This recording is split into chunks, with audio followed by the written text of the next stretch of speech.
For a look at how Congress may help bridge political divisions in the country presently, we turn to a couple of lawmakers with a lot of experience in that space. Democratic Senator Chris Coons, who joins us from Wilmington, Delaware, Republican Senator James Lankford, who joins us from Oklahoma City. Gentlemen, you have a well-earned reputation both for preaching bipartisanship, taking the rhetorical temperature in Washington and nationwide down a notch or two. Senator Coons, I want to start with you. After the events of this week, do you feel that's harder than ever to achieve? Hay momentos en los que queda claro que el espacio cultural ha dejado de ser neutral en el debate institucional. La noche del 27 de noviembre, durante una entrega de premios televisada en Estados Unidos, el actor Robert De Niro aprovechó su tiempo en el escenario para realizar una serie de declaraciones incisivas sobre el presidente Donald Trump. El episodio tuvo lugar ante las cámaras, el público y la retransmisión en directo, en un entorno que, tradicionalmente, no acoge manifestaciones políticas directas de esta naturaleza. Lo que se vio no fue un comentario puntual o una crítica velada, sino un discurso extenso, articulado y frontal, en el que la figura de Trump fue presentada no como un adversario político, sino como un agente activo de deterioro institucional. La reacción fue inmediata. El contenido se volvió viral en las redes sociales, generó declaraciones oficiales, alimentó ciclos de noticias y reactivó un debate ya latente sobre los límites entre la libertad de expresión, la responsabilidad pública y el papel de las figuras culturales en las disputas políticas. El impacto del episodio no se limitó a lo que ocurrió dentro de la sala en ese momento. Sirvió como punto de inflexión en la forma en que los discursos reverberan en el ámbito institucional. Las palabras de De Niro se alejaron de la ironía o la metáfora. Fueron directas. Asoció a Trump con regímenes autoritarios, mencionó patrones históricos de ascenso político sustentados por la desinformación y la movilización emocional, y enmarcó al presidente como símbolo de un riesgo sistémico. La contundencia del discurso no se limitó al contenido, sino a la elección del lugar, la ocasión y el tono. No era una entrevista política, no era una audiencia en el Congreso, no era un editorial, era una entrega de premios artísticos. El contraste entre el escenario y la gravedad del mensaje amplió su fuerza. Trump, por su parte, respondió de forma pública y predecible, utilizando sus redes sociales para descalificar al actor, cuestionar su cordura y tacharlo de irrelevante. El enfrentamiento que siguió no se limitó a las personalidades involucradas. Se convirtió en una disputa de narrativas. El escenario de la cultura se convirtió en una arena política. La retórica de la intimidación respondió a la retórica de la alerta. La frontera entre la crítica y la reacción fue absorbida por la lógica del antagonismo directo.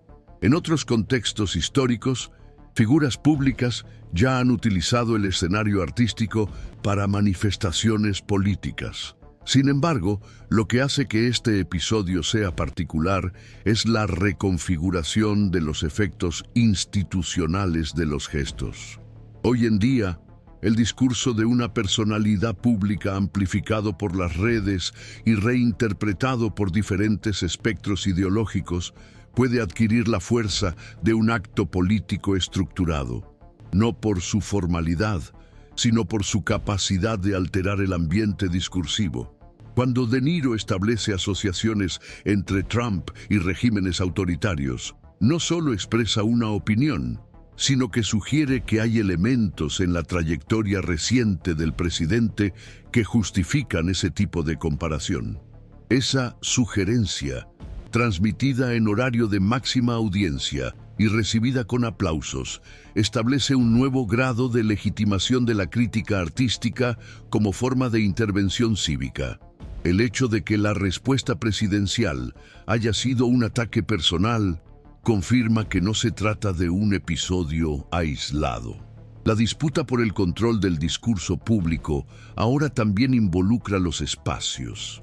El contexto en el que se produce este enfrentamiento está marcado por una erosión progresiva de la distinción entre los campos cultural y político.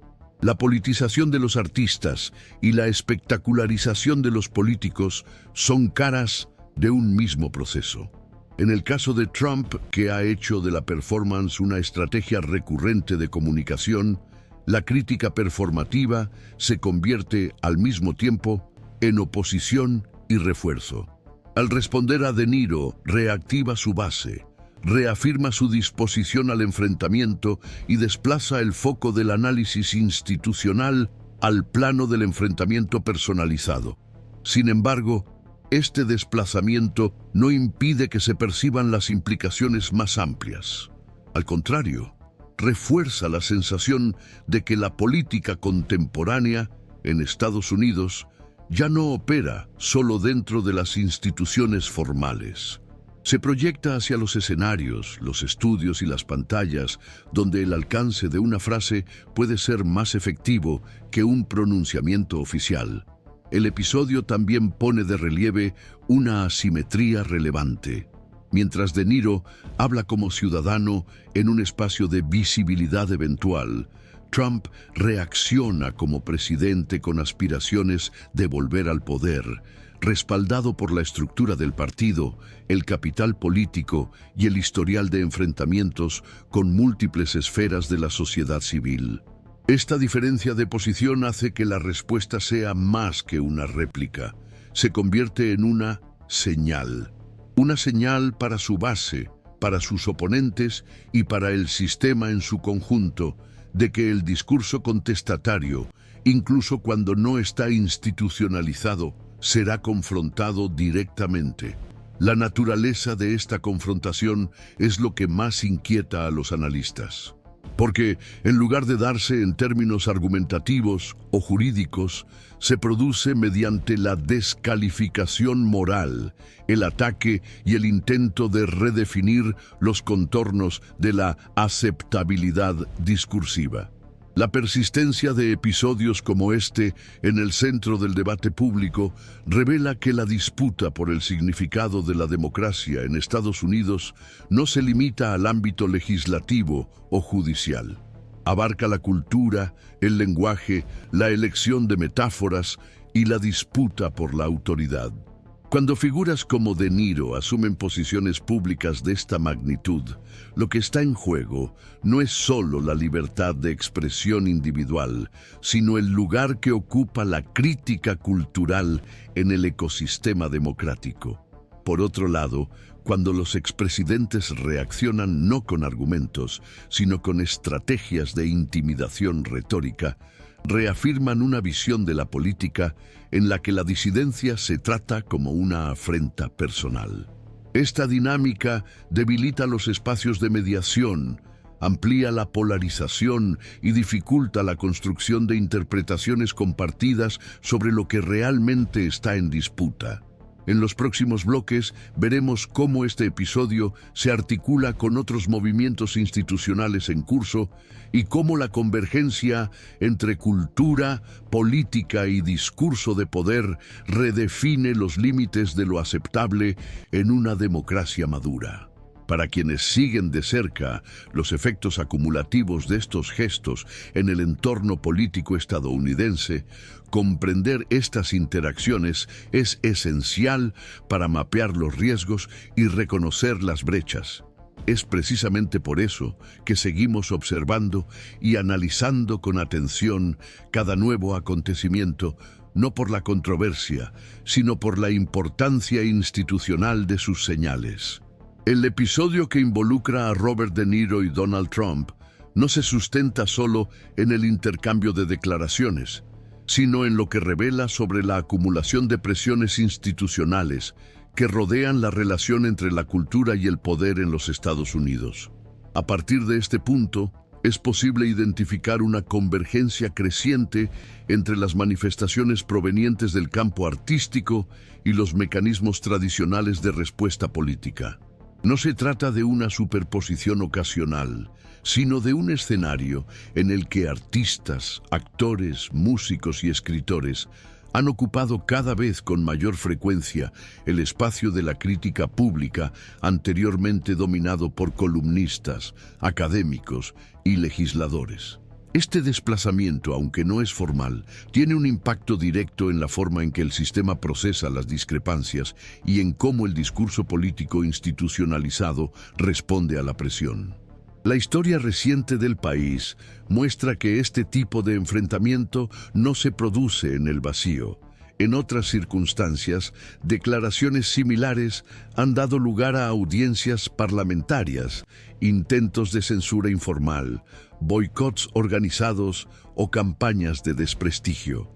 El caso de Colin Kaepernick, por ejemplo, es emblemático. Un gesto fue interpretado como una amenaza por una parte significativa del espectro político, lo que desencadenó reacciones del propio Trump en ese momento y produjo oleadas de respuestas institucionales que traspasaron el ámbito deportivo. Situaciones como esta ayudan a comprender cómo la crítica, aunque no sea un acto jurídico o legislativo, se inserta en el centro del debate sobre los límites y las funciones de la democracia representativa.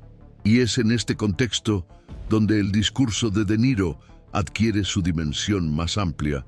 No es un caso aislado, sino parte de un ciclo de tensiones que se ha intensificado durante al menos una década. Este ciclo se sustenta en mecanismos formales e informales. Desde el punto de vista jurídico, la primera enmienda de la Constitución de los Estados Unidos garantiza la libertad de expresión, lo que asegura la legitimidad de discursos como el de De Niro. Sin embargo, la protección legal no elimina el costo. En una sociedad en la que la retórica política se entrelaza con el desempeño mediático, el valor de la palabra depende tanto de su contenido como de la forma en que será amplificada, distorsionada o apropiada por grupos de interés. A partir de ahí, se hace visible una dinámica en la que la crítica pública pasa a ser sometida a un tribunal informal de opinión, donde la estructura de poder busca neutralizar las voces disidentes mediante campañas de descalificación, etiquetado ideológico o ironía sistemática. El uso de estas estrategias es recurrente en momentos de crisis de legitimidad y revela mucho sobre la forma en que el sistema maneja los malestares institucionales. El propio Partido Republicano, a lo largo de los últimos años, ha adoptado una postura ambigua frente a estos episodios. Por un lado, defiende la libertad de expresión como valor fundacional del proyecto nacional. Por otro, cuando se enfrenta a críticas procedentes de sectores de la cultura, tiende a reaccionar con intentos de desacreditación, alegando partidismo, elitismo o desconexión de la realidad popular. Esta estrategia tiene un doble efecto: reafirma la base electoral más alineada con el discurso antisistema y al mismo tiempo aísla la crítica en una burbuja fácilmente descartable. La crítica deja de ser vista como una contribución y pasa a ser tratada como ruido. El caso de Niro se inscribe precisamente en este punto de inflexión, en el que la crítica adquiere una forma pública y masiva, pero se encuentra con un sistema preparado para desacreditarla antes de que sus implicaciones sean procesadas institucionalmente. Es en este contexto que el campo cultural se convierte, paradójicamente, en una de las últimas fronteras de la crítica autónoma con resonancia nacional. A partir de la década de 2000, el aumento del poder concentrado en los grandes conglomerados mediáticos, el debilitamiento de los medios de comunicación independientes y la polarización de las redes sociales crearon un escenario en el que las figuras culturales, por su exposición y autonomía narrativa, pasaron a desempeñar un papel sustitutivo en la denuncia de abusos, corrupción o desviaciones institucionales. Esto no significa que sean neutrales, ni que estén exentas de crítica, pero indica que en muchos casos tienen mayor libertad para expresar lo que otras instancias dudan en abordar. y por eso mismo se convierten en el blanco preferido de ataques coordinados. Cuando De Niro menciona, por ejemplo, la idea de que Trump representa un riesgo sistémico similar al que se vio en los regímenes autoritarios del siglo XX, la reacción no es solo al contenido de la comparación, sino al lugar desde donde parte, un espacio que no puede ser regulado por la lógica del poder legislativo, ni silenciado por los protocolos del poder judicial. Esta convergencia entre la crítica cultural y la fragilidad institucional también aparece en los debates sobre la función de la presidencia. Incluso fuera del cargo, Trump conserva capital político, moviliza seguidores y actúa como una figura de influencia continua sobre el funcionamiento del Partido Republicano. Esto crea una situación sin precedentes en la que una figura expresidencial sigue operando políticamente sobre la base de mecanismos de actuación pública, a menudo escapando de los límites esperados de un expresidente. La crítica, en este escenario, adquiere otra densidad. Ya no se trata de oposición a un gobierno en ejercicio, sino de resistencia a un modelo de liderazgo que se perpetúa incluso fuera del mandato. El discurso de De Niro, al confrontar directamente este modelo, reaviva el debate sobre la naturaleza del poder en la política contemporánea y los riesgos asociados a su naturalización. Es también en este punto donde se pone a prueba el sistema institucional. Cuando las voces culturales denuncian la degradación de los valores democráticos, y estas denuncias son respondidas no con argumentos, sino con ataques personales y la movilización de seguidores para la descalificación pública, lo que está en juego es la propia capacidad de la democracia para absorber la crítica sin deformarse. A partir de ahí, cada nuevo episodio similar tiende a ser menos excepcional y más sintomático. Un proceso que, si no se diagnostica con precisión, puede llevar a la normalización de prácticas que debilitan los pilares de la responsabilidad pública. No a través de leyes autoritarias, sino por la erosión gradual de la legitimidad de la crítica y la transformación de la disidencia en espectáculo. Análisis como este ayudan a construir una visión más amplia de los factores que hacen que determinados episodios sean relevantes más allá de su superficie mediática. Al seguir con atención los discursos públicos y sus repercusiones institucionales, es posible comprender mejor los mecanismos de tensión que operan hoy en día dentro y fuera de los marcos formales de la política. El enfrentamiento verbal entre Robert De Niro y Donald Trump provocó una reorganización inmediata de las interpretaciones públicas e institucionales sobre el papel de la crítica cultural en el ámbito político. Lo que en un principio podría parecer solo un intercambio de declaraciones entre una figura del mundo del entretenimiento y un exdirigente estatal, rápidamente cobró mayor relevancia, poniendo de manifiesto contradicciones estructurales en la forma en que las sociedades democráticas absorben la disidencia. Para un conjunto significativo de intérpretes, el discurso del actor representa más que un gesto individual de protesta. Señala el agotamiento simbólico de determinadas mediaciones formales. La ausencia de respuestas claras por parte de las instituciones, sumada a la permanencia de líderes que ignoran las normas y los pactos democráticos, habría ampliado el espacio para que el arte retomara su papel de intervención directa en la esfera pública. La contundencia del discurso, por lo tanto, no sería una transgresión, sino un intento de reposicionar la crítica como mecanismo legítimo de reacción frente a lo que muchos consideran una crisis del lenguaje institucional. Por otro lado, esta lectura no es unánime. Una importante corriente de analistas políticos y teóricos de la comunicación ha advertido sobre los riesgos de colapsar los límites entre las funciones sociales de los diferentes actores. Para estos observadores, el acto de De Niro, aunque comprensible desde el punto de vista de la indignación moral, puede comprometer la propia lógica del equilibrio democrático. Esto ocurre, según esta línea, porque al convertir la crítica en un espectáculo de gran visibilidad, se corre el riesgo de diluir las responsabilidades y mezclar los roles que deberían desempeñar esferas distintas de la sociedad. Cuando un artista adopta una retórica acusatoria y evocadora, evocando imágenes históricas vinculadas a la represión o al autoritarismo, se abre un espacio para que ese lenguaje sea instrumentalizado por todos los lados del espectro político.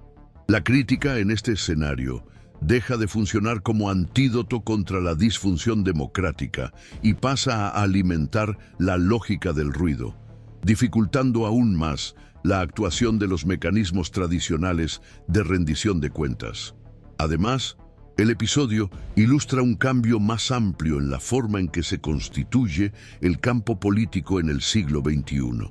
El ascenso de figuras con un poder simbólico masivo, pero sin vínculos con las instituciones públicas, revela una transformación en el ecosistema de la autoridad.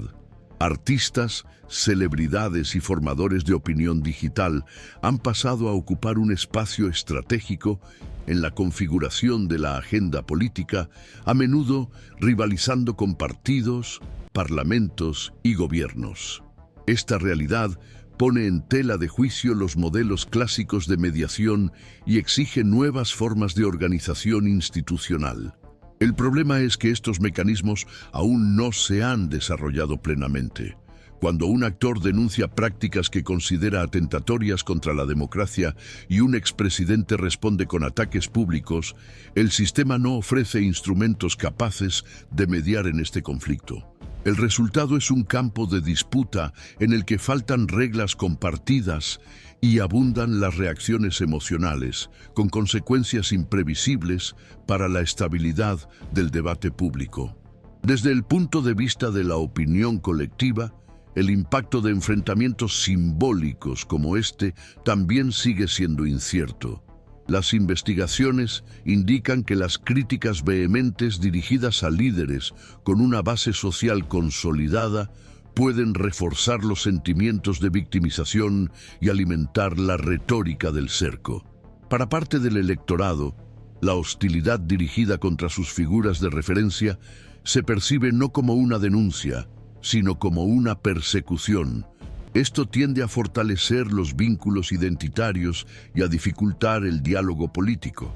Por otro lado, hay quienes sostienen que la omisión o el silencio ante los discursos autoritarios refuerza su legitimidad y normaliza prácticas que deberían ser cuestionadas.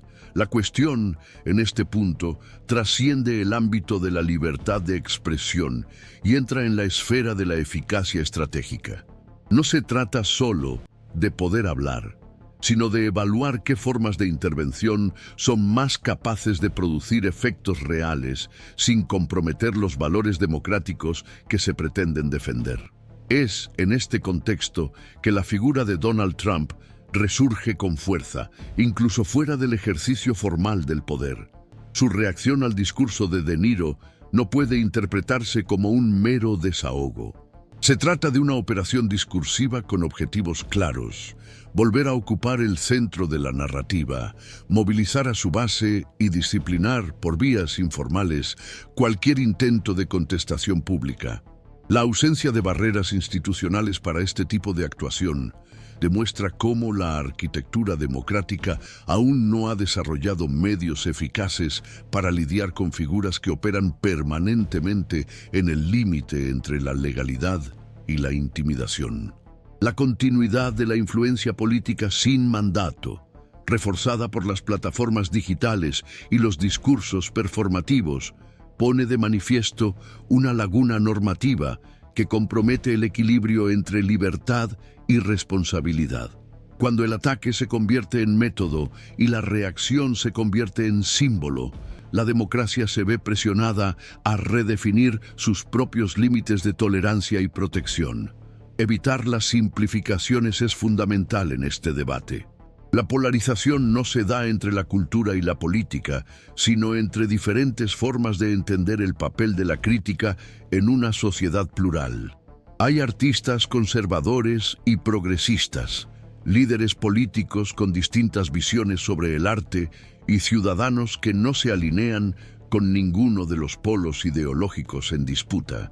Lo que está en juego es el lugar de la crítica en el ecosistema democrático. Si será absorbida como ruido o si podrá ser reinterpretada como una contribución a la vida pública. Las instituciones formales, al operar con plazos más largos y lenguajes menos accesibles, encuentran cada vez más dificultades para hacerse oír. La crítica cultural, con su atractivo directo y emocional, llega más rápido, pero conlleva el riesgo de la superficialidad o la fragmentación. El reto consiste en tender puentes entre estas esferas, sin sacrificar ni la profundidad ni la urgencia. Las preguntas que surgen de este episodio no son fáciles de formular ni de responder. ¿Cómo distinguir entre la crítica legítima y el espectáculo polarizador? ¿Cómo garantizar la libertad de expresión sin comprometer la estabilidad institucional? ¿Cómo permitir la disidencia sin que sea capturada por discursos de ruptura permanente? Estas son cuestiones que exigen madurez democrática, escucha crítica y capacidad de autorreflexión por parte de todos los actores involucrados, desde las instituciones hasta los ciudadanos. El caso de Robert De Niro y Donald Trump no terminará en los periódicos o en las redes sociales. Seguirá siendo una referencia simbólica para futuros enfrentamientos, como ejemplo de las fragilidades y las posibilidades del debate político en tiempos de comunicación acelerada y cargada de emociones. Mantener la mirada atenta a estos puntos de inflexión es una forma de proteger el espacio democrático sin dejar de reconocer el poder transformador de la crítica pública.